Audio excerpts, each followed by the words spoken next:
Halo Sobat Mindo, ketemu lagi di channel favorit kita semua, Kampus Indonesia. Halo Sobat Mindo, ketemu lagi nih sama Mindo di Kampus Indonesia yang selalu memberikan informasi menarik dan bermanfaat buat kita semua. Sebelum menonton video ini lebih lanjut, kalian bisa like video ini dan subscribe channel Kampus Indonesia agar gak ketinggalan sama update video terbaru dari Mindo. UTBK 2022 sudah semakin dekat nih Sobat Mindo. Berdasarkan data dari LTMPT, pendaftaran UTBK SBMPTN 2022 sudah dapat dilakukan mulai dari tanggal 23 Maret hingga 15 April 2022. Untuk pelaksanaannya, UTBK gelombang pertama akan berlangsung pada tanggal 17 hingga 23 Mei 2022, sedangkan UTBK gelombang kedua akan digelar pada 28 Mei hingga 3 Juni 2022. Tentunya jangka waktu saat ini hingga pelaksanaan UTBK sudah terbilang sangat singkat. Oleh karena itu, kali ini Mindo mau kasih strategi siap hadapi UTBK 2022.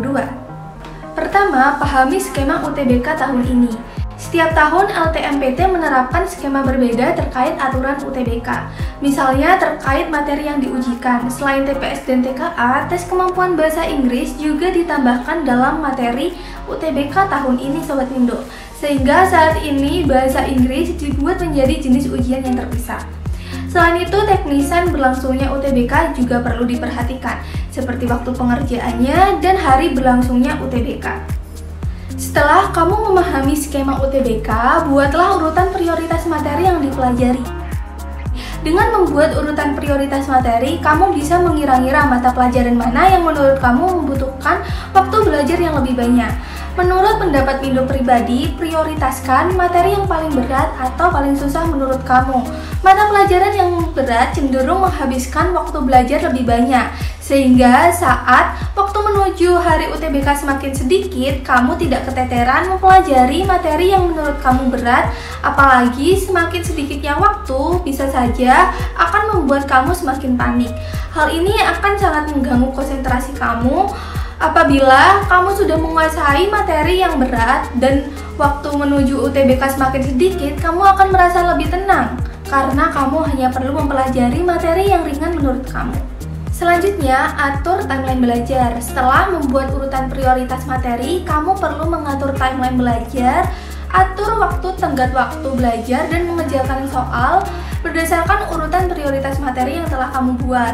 Cantumkan pula target secara detail yang harus kamu capai, seperti banyak bab yang harus dikuasai dan banyaknya latihan soal yang perlu dikerjakan dalam perharinya. Pembuatan timeline belajar ini bertujuan untuk mengukur pencapaian kamu atau target belajar materi dan latihan soal. Selain itu, membuat timeline juga untuk mengukur sisa waktu belajar dengan UTBK. Dengan mengetahui sisa waktu hingga UTBK berlangsung, kamu bisa memaksimalkan belajar di sisa waktu yang ada dan memanajemen waktu belajar kamu sebaik mungkin. Yang keempat, lakukan konsep belajar 40/60. Gunakan konsep belajar 40/60 di mana 40% adalah mempelajari materi dan 60% mengerjakan latihan soal. Teknik ini mencondongkan ke active learning yang mana otak kita langsung memproses pembelajaran. Berbeda dengan hanya menerima materi dari membaca dan menonton video pembelajaran, dengan memperbanyak latihan soal, kita bisa lebih mengasah kemampuan dari materi yang dipelajari serta berpikir lebih mendalam dari materi-materi yang telah kita pelajari. Selain itu, dari mengerjakan latihan soal pun, kita bisa belajar dari kunci jawabannya sehingga kita juga dapat ilmu baru dari melatih kemampuan kita ini. Yang kelima, perbanyak tryout. Hal ini untuk melihat seberapa jauh kemampuan pemahaman materi yang telah dipelajari.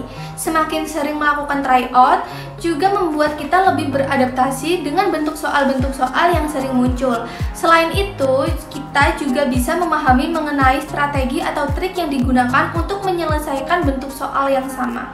Yang keenam, menjaga kesehatan dan berdoa. Jangan lupa untuk menjaga kesehatan kamu. Jangan sampai kamu lupa pada kondisi diri sendiri karena kelewat sibuk belajar, les, tryout, dan lainnya. Usaha kamu bisa saja terhambat kalau tubuhmu ngedrop. Usahakan untuk tetap fit karena kondisi itu akan membantu dalam menguasai materi dan bisa menghadapi UTBK dengan lancar. Setelah belajar dengan maksimal, jangan lupa untuk berdoa. Perlu diingat bahwa usaha yang kamu lakukan harus diiringi dengan doa agar semakin dimudahkan jalannya dan diberikan petunjuk oleh Tuhan.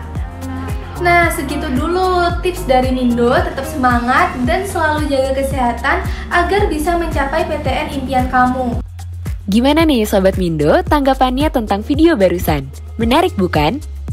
Nah, kalau gitu jangan lupa buat like, komen, share, dan subscribe channel ini, serta nyalain juga lonceng notifikasinya agar Sobat Mindo nggak ketinggalan video dari Kampus Indonesia selanjutnya. Bye-bye, see you on the next video.